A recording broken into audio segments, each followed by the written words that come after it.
A cultura egípcia foi formada em torno de uma série de templos religiosos construídos em locais especialmente escolhidos ao longo do Nilo.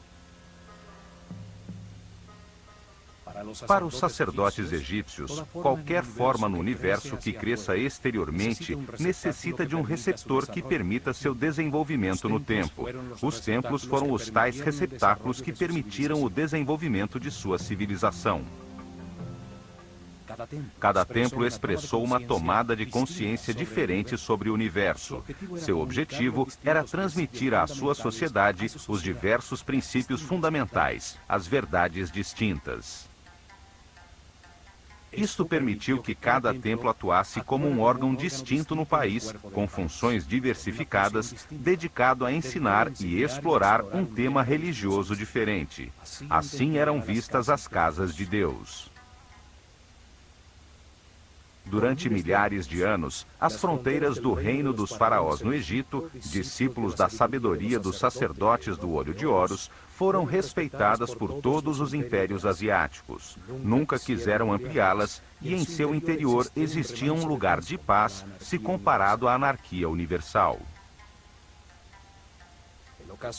O declínio começou com o desaparecimento de seus mais altos sacerdotes, após Moisés, o último de seus grandes iniciados, ter atravessado o Mar Vermelho, e terminou com o caos, a destruição de seus templos e o extermínio realizado pelo persa Cambyses II.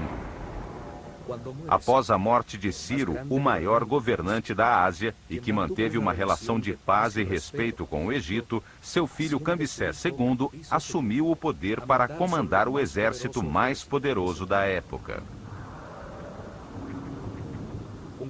Era um déspota cruel e brutal, que odiava a sabedoria, a estabilidade e o poder dos faraós. Obcecado por provar que seus deuses eram os mais poderosos, invadiu o Egito em 525 a.C. Assassinou Psamético III, o último faraó nascido legitimamente nestas terras, e a maioria dos sacerdotes da escola de mistérios do Olho de Horus. Arrasou os templos e queimou os papiros que continham toda a sabedoria armazenada por várias gerações.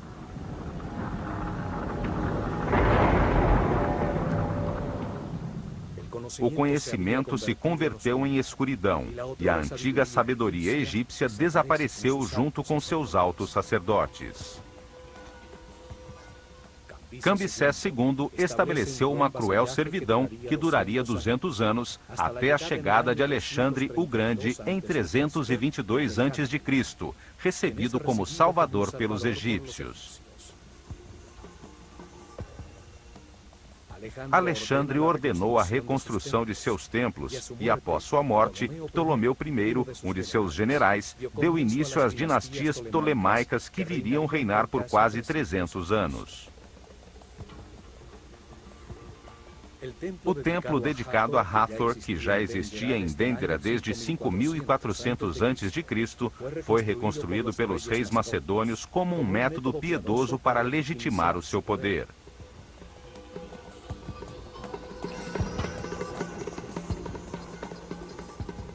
Hieroglifos encontrados em uma de suas galerias subterrâneas afirmam que o templo foi reconstruído seguindo fielmente os planos e desenhos originais feitos pelo sábio Imhotep. O complexo religioso de Dendera está localizado a 26 graus norte de latitude. Dali partia um caminho antigo que leva ao Mar Vermelho. Posteriormente, Tebas seria construída um pouco mais ao sul. Nos primórdios de sua civilização, na noite estrelada de um solstício de verão, num terreno sobre o Nilo, cuidadosamente escolhido por sua relação com as estrelas, realizou-se uma cerimônia chamada Putser. O faraó do Egito e o sumo sacerdote da escola de mistérios do Olho de Horus, rodeados por toda a população, avistaram um grupo de estrelas sobre o polo norte do planeta. Eles a chamaram Constelação de Tuaret, e seu símbolo foi uma hipopótama vermelha. Em nosso tempo, chamamos esse grupo de estrelas de Dracones, e seu símbolo é uma serpente-dragão. A mais brilhante de todas era a Alfa Draconis, a estrela que nessa época se localizava exatamente sobre o eixo de giro do planeta e que 4.320 anos depois foi substituída por Polaris, a que atualmente guia nossos navegantes.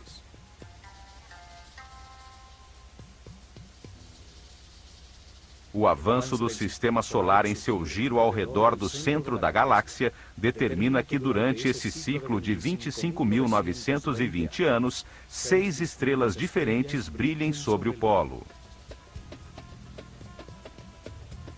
A estrela sobre o polo representava a força materna fundamental, geradora da substância que permitiu o desenvolvimento da vida no universo, o princípio feminino que foi chamado de Hathor e a quem foi dedicado esse templo. O faraó e o sumo sacerdote estenderam uma corda entre duas estacas, orientando-a exatamente para Alfa Draconis. A sacerdotisa do templo pregou as estacas com um martelo de ouro, definindo assim o eixo do templo, a coluna vertebral que daria organização a seus santuários. Colocaram as pedras dos 4 cantos que determinaram os limites do muro protetor do complexo, uma muralha elevada que mantinha afastado o inimigo da vida, o qual desejava perpetuar-se. Colocaram sua porta principal voltada para o norte, a última de uma série de pórticos que vinham do Sancta Sanctorum do Templo de Hathor e demarcavam o segmento do céu por onde Alfa Draconis aparecia, facilitando a sua localização à noite para registrar sistematicamente seus movimentos. Nessa mesma noite, olhando na direção leste, encontraram também outra estrela a 90 graus da anterior, a que chamaram de Sírio, e que era o símbolo de Ísis no céu. Assim, localizaram o eixo de um segundo templo que determinou a segunda porta do complexo. A porta do templo de Ísis demarcava o setor do céu por onde ascendia a estrela Sírio e onde aparecia o sol em 21 de junho, dia do solstício de verão. O templo cresceu em seu interior, enquanto os sacerdotes registravam os movimentos das estrelas e estudavam os processos impulsionados pela sua energia, inscrevendo em seus muros as conclusões a que chegaram sobre esse tema sagrado. Sírio, o símbolo de Ísis, era chamada de estrela-cachorro, pois seguia a constelação de Órion, personificação de Osíris no céu. Após estar escondida no horizonte por 120 dias, marcava com sua aparição o momento das cheias do Nilo.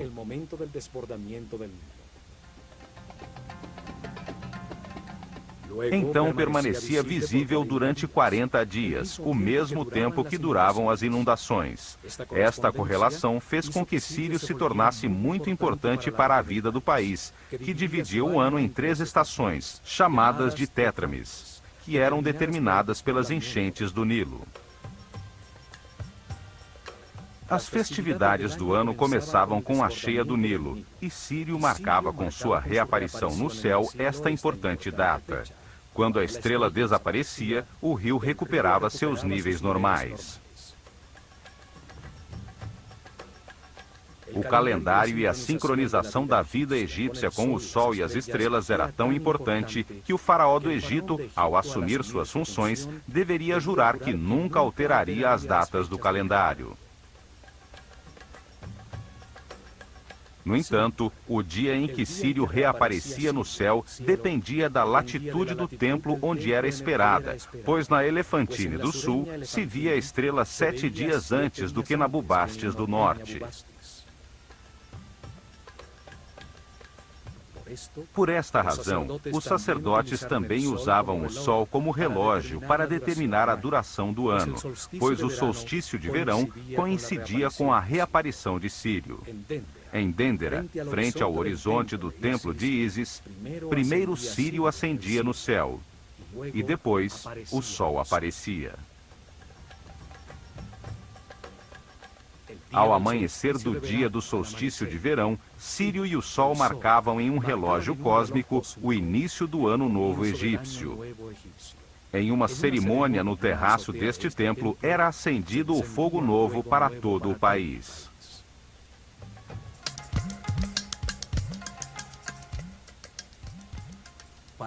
Para entrar em Dendera, é necessário atravessar uma série de construções erguidas pelos romanos durante os reinados dos imperadores Trajano e Domiciano. Uma série de quiosques de cada lado demarcam o pórtico norte, embutido nos muros que protegiam o lugar.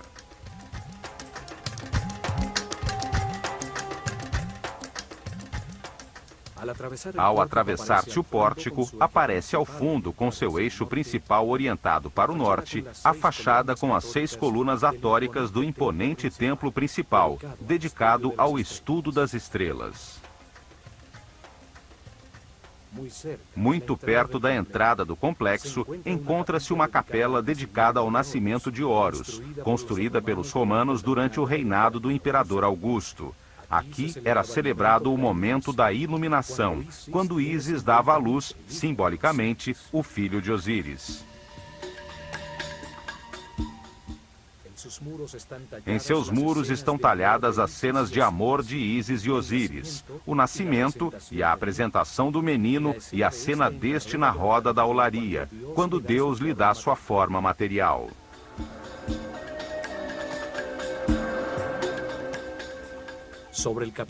Sobre o capitel de suas colunas está representado o deus Bes, protetor das grávidas e que favorece ao nascimento das crianças.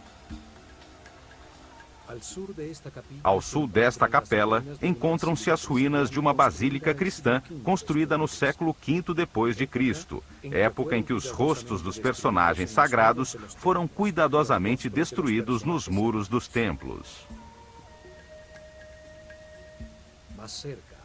Mais próximo ao templo principal surgem as ruínas de um sanatório, onde se internavam os doentes que vinham ao templo de Hathor em busca de cura.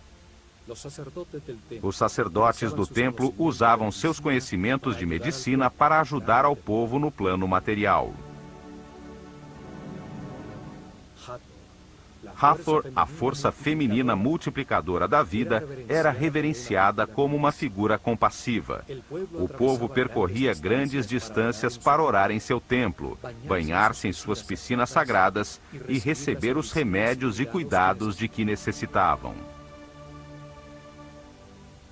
O complexo de Dendera podia abrigar milhares de pessoas, e no interior de seus muros existia outra série de construções que reunia padarias, cervejarias, cozinhas, armazéns, silos, as dependências dos sacerdotes e iniciados, em centenas de abóbadas como esta localizada em Tebas.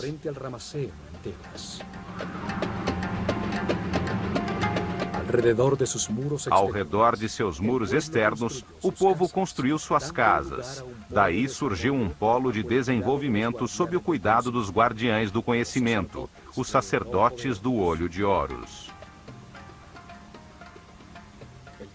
O desenho da fachada do templo de Hathor é diferente do templo egípcio tradicional, pois suas colunas frontais estão unidas até meia altura por muros extremamente decorados.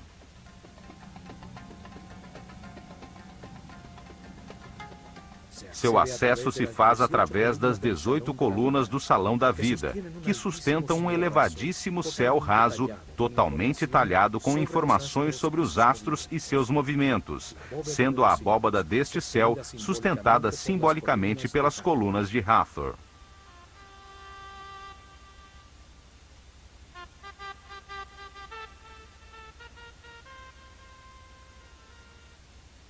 Cada coluna tem a forma de um sistro, um instrumento sagrado que faz vibrar uma série de discos de metal utilizado pelas sacerdotisas de Hathor, padroeira da dança e da música, para produzir uma vibração que adormece a consciência. No alto, o capitel está formado por 4 rostos de Hathor talhados, cada um olhando a um ponto cardial, simbolizando que sua força pode ser sentida em todas as partes do mundo. Seus olhos de serpente e suas orelhas de vaca, símbolo da maternidade e da nutrição, formam uma imagem quase extraterrestre, associada em inúmeras lendas ao planeta Vênus. O templo foi encontrado em excelente estado pelas tropas de Napoleão, por ter ficado sepultado sob a areia por milhares de anos.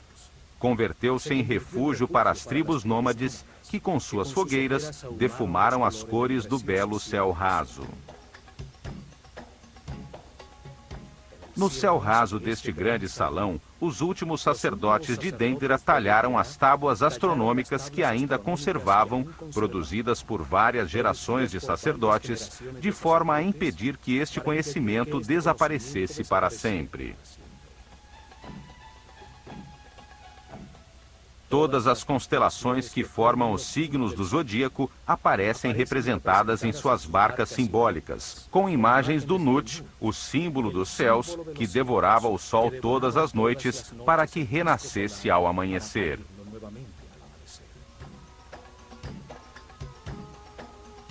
Os sacerdotes decidiram transcrever nos muros destes templos alguns papiros importantes, como os registros astronômicos que foram salvos da destruição de Cambyses, com o intuito de preservá-los para as gerações futuras.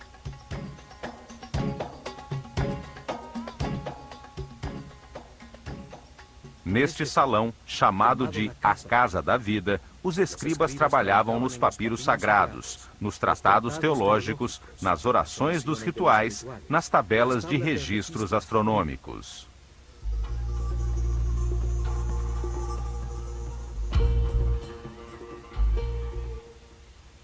A arte, a teologia, a magia, a astronomia e a medicina foram ensinadas aos discípulos da Escola de Mistérios neste grande salão.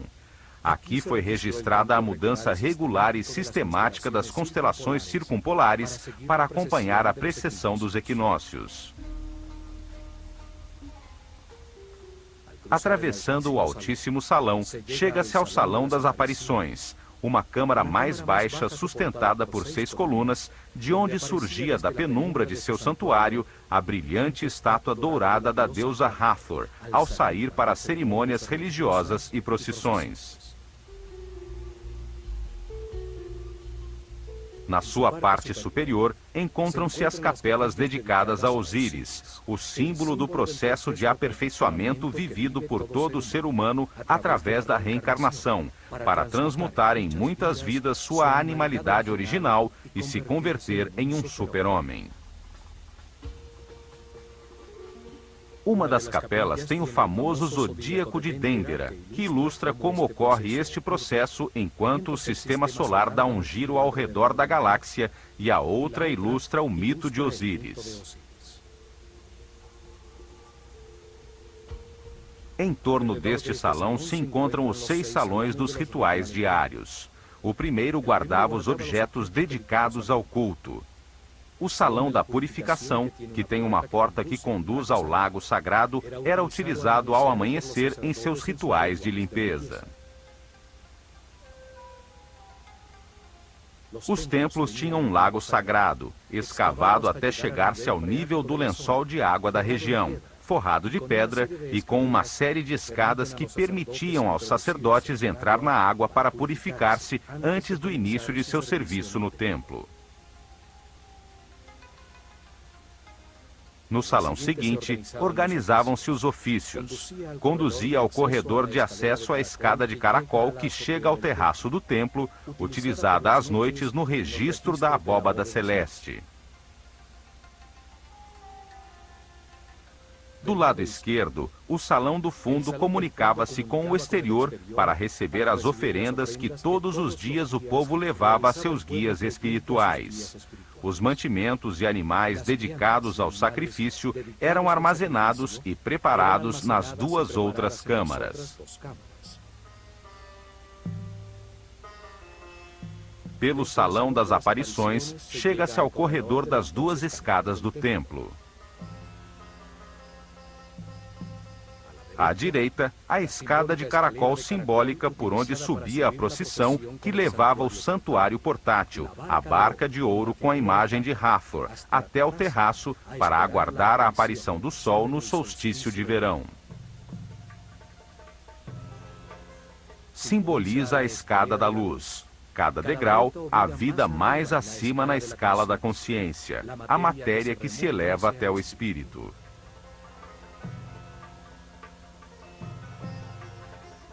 E à esquerda tem-se acesso a uma longa escada reta por onde descia a procissão trazendo o fogo novo. A escada reta simboliza o espírito que baixa novamente à Terra para condensar-se na matéria, com o objetivo de viver experiências que lhe permitam compreender o universo. Atravessando este pórtico, chega-se à antecâmara do santuário, onde ardia o fogo, o instrumento dos deuses, a primeira substância do universo, a forma mais elementar da matéria. Ali faziam as oferendas a Hathor, o princípio feminino gerador da vida no universo.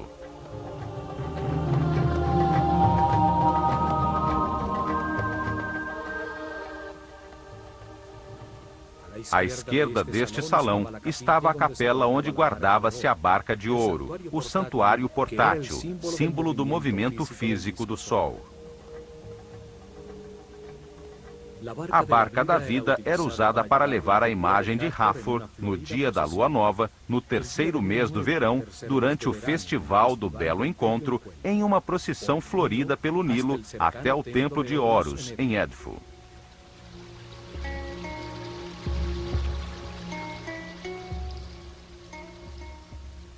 Um espaço aberto sem teto também se comunicava com a antecâmara do santuário.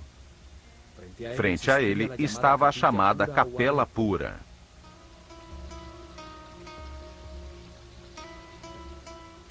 As figuras simbólicas eram levadas a este espaço aberto para que renovassem suas forças ao serem recarregadas com a energia solar.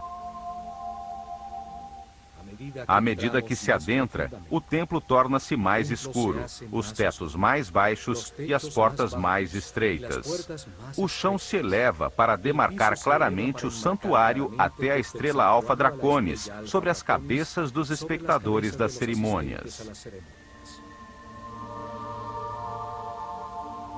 E, finalmente, no mais profundo do templo, sobre seu eixo principal, chega-se a seu coração, seu espaço mais sagrado, o lar de Hathor. Sua figura de ouro, a carne simbólica dos deuses, com seus olhos de pedras semi-preciosas, ficava encerrada em um pequeno tabernáculo.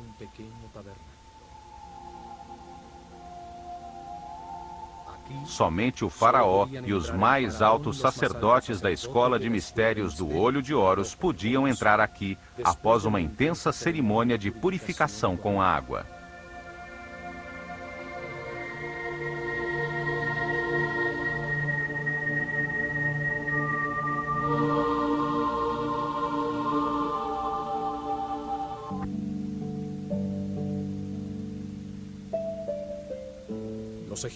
Os egípcios entenderam que, como todos os seres no universo, Deus tem uma parte masculina, emissora, da qual flui a informação, e uma parte feminina, que a recebe para gerar com a sua substância tudo o que é criado. Ao Deus masculino deram 3 nomes. Chamaram-no Atum, quando ainda não havia criado o universo e permanecia não manifesto. Chamaram-no Ptah, quando organizou e criou o universo, as estrelas, os planetas e os reinos naturais. E chamaram-no Amon-Ra, quando sobre toda a criação deu lugar à consciência do homem. De forma similar, também deram 3 nomes à sua parte feminina.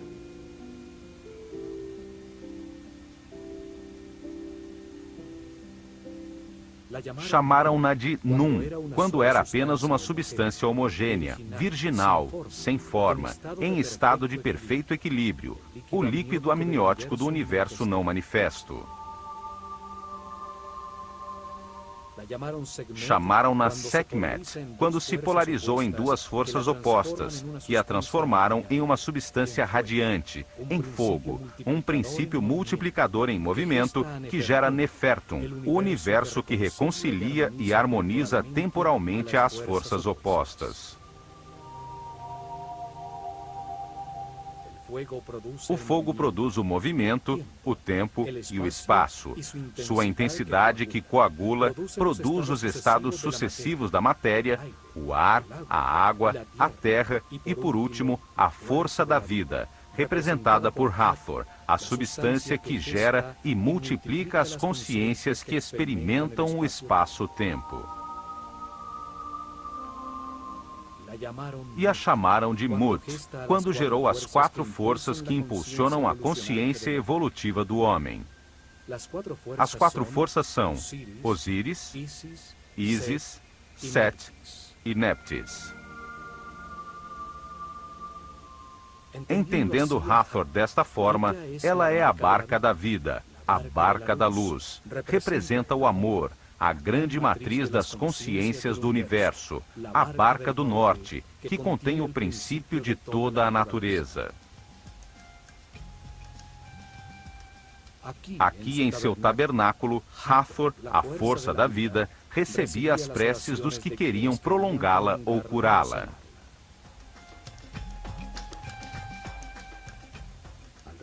Em torno do seu Sancta Sanctorum, um corredor perimetral aos muros do templo dava acesso a uma série de capelas, espaços sagrados dedicados a todas estas forças fundamentais.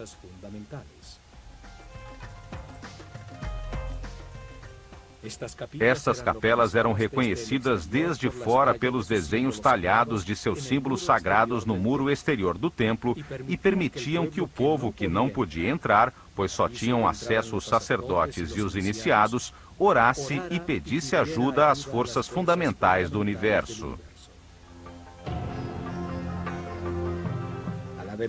À direita da capela do ouvido de Hathor, duas capelas que se comunicavam eram dedicadas à adoração do único Deus, o Criador da consciência do homem, o que está em todas as partes, Amon-Ra, com seus símbolos também talhados no muro externo. As duas capelas da esquerda continham as imagens que simbolizavam as forças fundamentais do Baixo Egito, todas relacionadas com Hathor e seu instrumento musical, o sistro.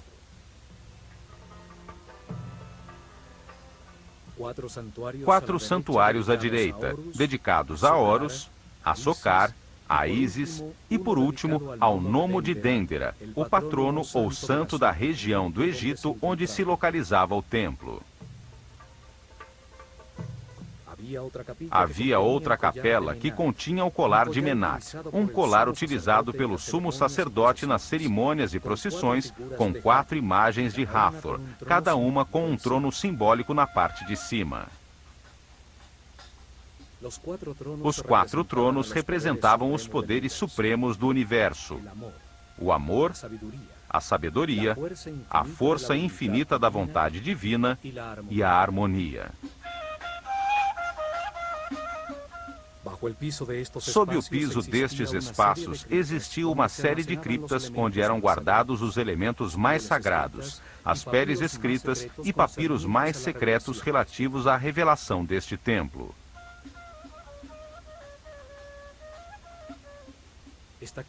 Estas criptas têm uns misteriosos baixos relevos de Horus que sustentam uma espécie de flor com uma serpente em seu interior. Teorias científicas afirmam que se trata das lâmpadas que utilizaram para iluminar suas câmaras e construções sob o solo.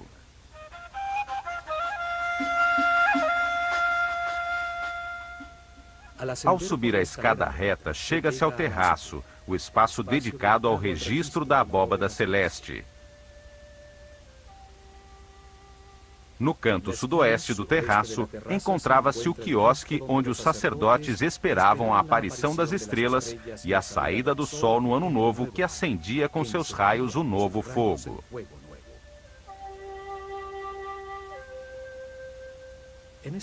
Nesta pequena cobertura do terraço, os sacerdotes se reuniam às noites, dividindo a abóbada celeste em setores chamados nomos, com o objetivo de identificar os movimentos relativos do firmamento e do planeta. Os sacerdotes de Dendera eram chamados de Cabirim, os medidores do céu. Eles registraram a primeira carta celestial, a que marcava as posições relativas dos Mazarotes, os fogos do céu. A astronomia surgiu em Dendera. Astro significa estrela. Astronomia significa logos, ou conhecimento das estrelas. Por este terraço chega-se às duas capelas dedicadas a Osíris, o princípio divino que simboliza a evolução, através da reencarnação de todos os seres humanos. Nelas é descrita a lenda em que seu irmão Sete, para ficar com seu reino e com sua mulher Ísis, o corta em 14 pedaços e espalha as partes de seu corpo por todo o Egito. As talhas mostram o momento em que Ísis, após reunir seus pedaços, suspensa no ar sobre o falo de Osíris, sob a forma de um falcão fêmea, consegue, em uma comunhão espiritual, engravidar e dar à luz a Horus.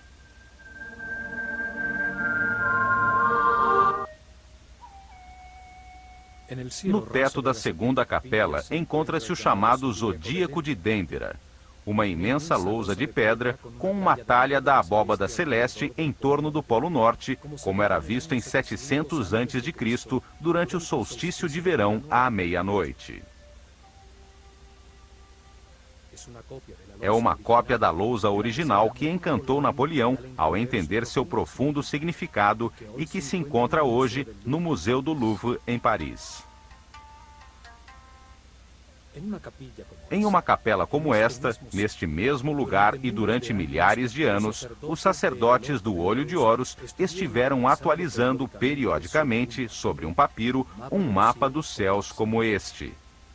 A cada solstício de verão, ano após ano, por milhares de anos, marcavam a posição relativa do sistema solar e da Terra.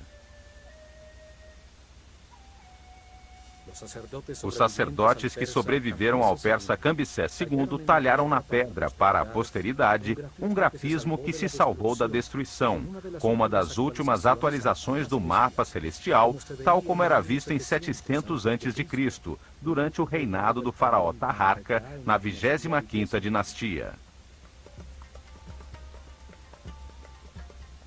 A abóbada celeste é sustentada por 8 imagens de Horus ajoelhado e 4 figuras femininas de Ísis. Um círculo de hieroglifos une esta disposição simétrica. Naquele momento, a abóbada celeste estava pintada de azul, ressaltando as imagens simbólicas. As varas sagradas das 4 figuras marcam um ponto perto do centro da abóbada. Saturno, o pai dos planetas, Júpiter, Marte e Osíris, que representa a constelação de Órion, com sua estrela companheira Sírio, personificação de Ísis no céu. Apontam para os seios de Tuaret, a mãe hipopótama com rabo de crocodilo e patas de leão, que preside a abóbada e que representa a constelação que é chamada hoje de Draco, onde brilhava a estrela Alfa Draconis, exatamente sobre o eixo de rotação do planeta. O eixo do templo está orientado 71,5 graus para nordeste, a fim de demarcar em seus pórticos o segmento de céu onde aparecia a estrela polar Alfa Draconis, que na abóbada aparece sobre o seio da hipopótama. A seu lado, encontra-se a constelação do Chacal Vermelho, com a estrela Mizar em sua pata dianteira, a representação egípcia da constelação da Ursa Menor, com a estrela que hoje chamamos de Polaris.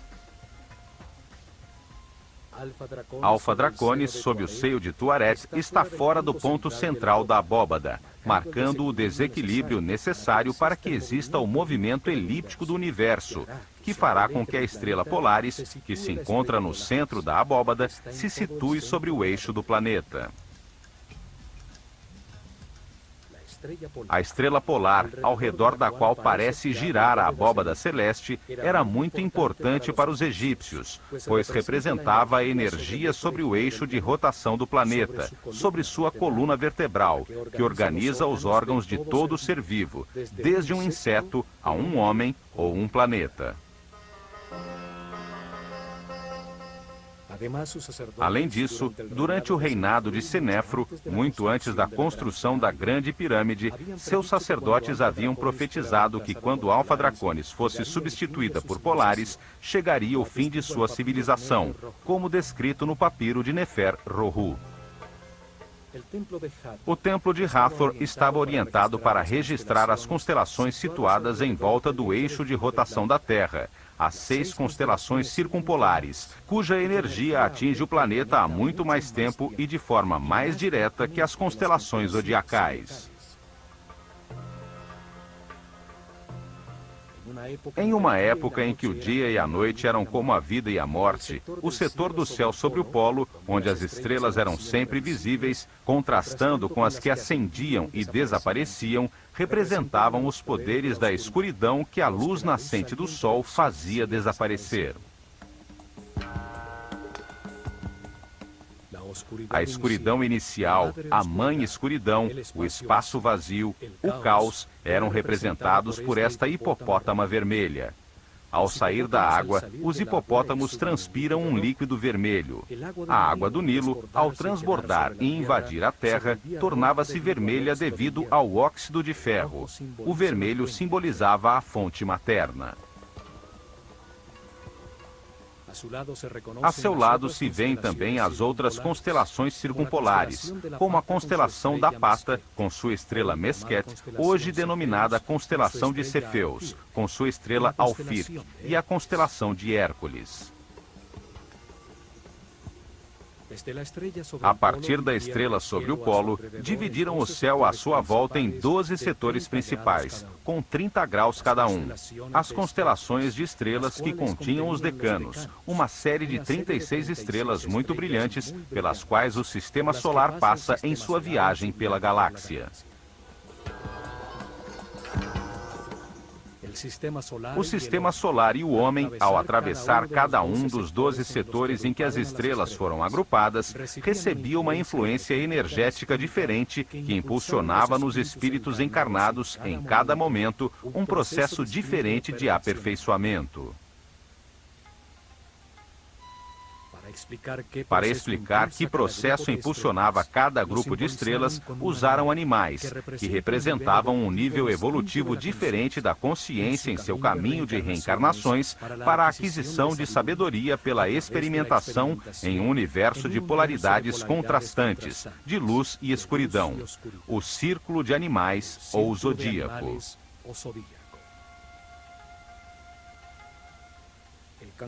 O caranguejo de Câncer simboliza o eu sinto, o animal que se retira a seu refúgio de água para digerir o seu alimento espiritual quando a consciência se movimenta de maneira incerta e começa o seu processo evolutivo experimentando os sentidos pela primeira vez. Os gêmeos de Gêmini simbolizam o eu penso, o desejo de aprender e explorar com a dualidade necessária para encontrar a verdade, o conhecimento e a experiência através dos opostos, das experiências contrastantes.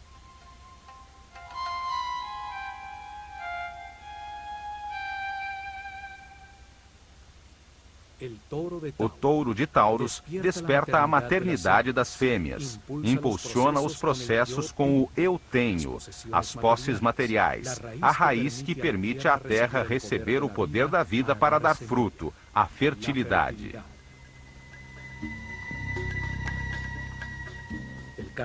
O carneiro de Áries representa a tomada de consciência do seu ser, o eu sou, a força que resiste às dificuldades da vida e converte a rocha em cristal, a matéria que domina a si própria e se torna transparente. É o poder de procriação que põe a vida em movimento, a primavera. Os peixes de Piscis impulsionam os processos com o eu creio, com o sistema de crenças adquiridas. É quando se submerge na inconsciência para buscar a origem de suas palavras e ações. Em Aquário, a consciência irradia os conhecimentos verificados e adquiridos por Gêmini. Leva a água das altas frequências do livre espírito aos mundos mais remotos, simbolizando o eu sei. Capricórnio utiliza esses conhecimentos adquiridos, simbolizando o eu uso, para concentrar a matéria até tornar-se transparente. Na era de Sagitário, o eu vejo, a consciência evolutiva já é um ser que cresceu além de sua natureza animal, o centauro, com sua consciência dirigida ao divino. É o poder espiritual do pensamento, a sabedoria da idade.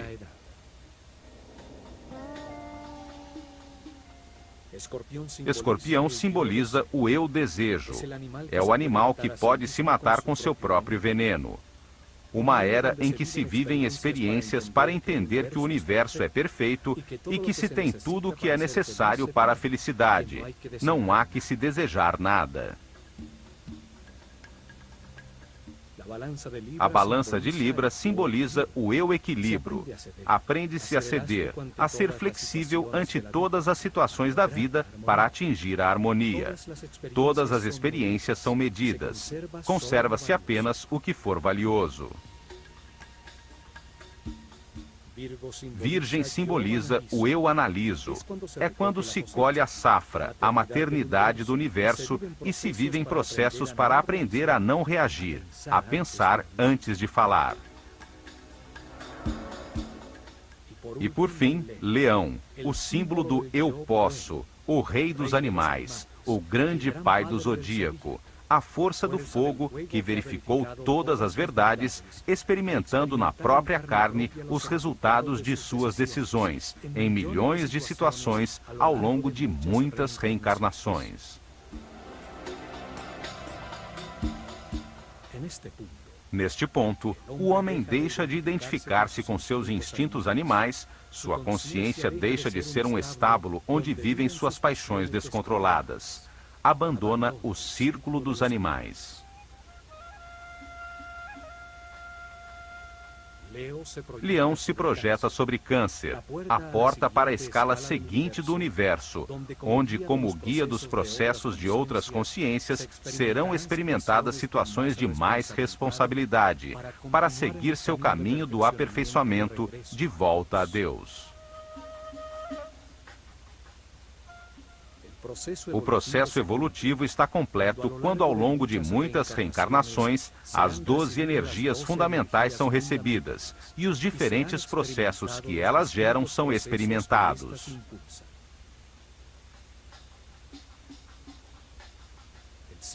O signo zodiacal sob o qual o homem morre será o signo sob o qual nascerá em sua próxima encarnação.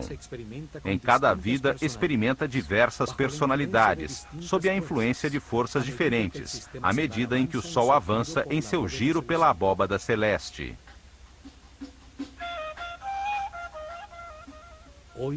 Hoje conhecemos este giro como precessão dos equinócios, mas não entendemos seu profundo significado em nosso próprio processo evolutivo.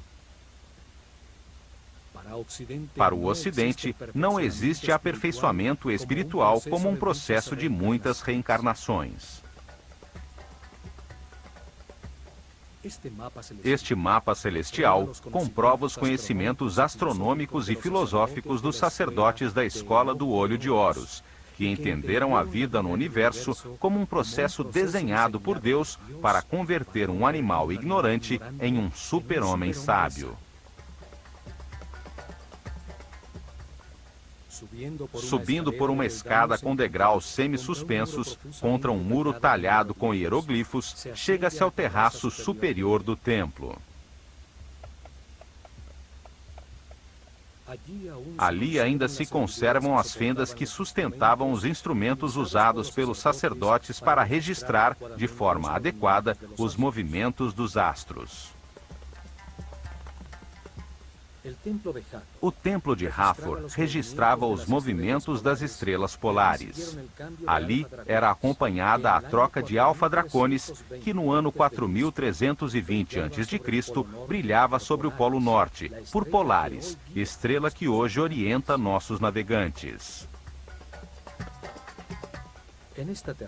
Neste terraço, em muitos solstícios de verão, eram realizadas cerimônias para acolher o Ano Novo Egípcio, quando a barca de Hathor, o princípio multiplicador das consciências que vêm experimentar o espaço-tempo, subia ao terraço. Ali, os primeiros raios de sol anunciados por Sírio, ao reaparecer no horizonte, acendiam o fogo novo, a força que pôs o universo em movimento, gerando um lugar onde a consciência aprendeu o significado do amor, graças à existência.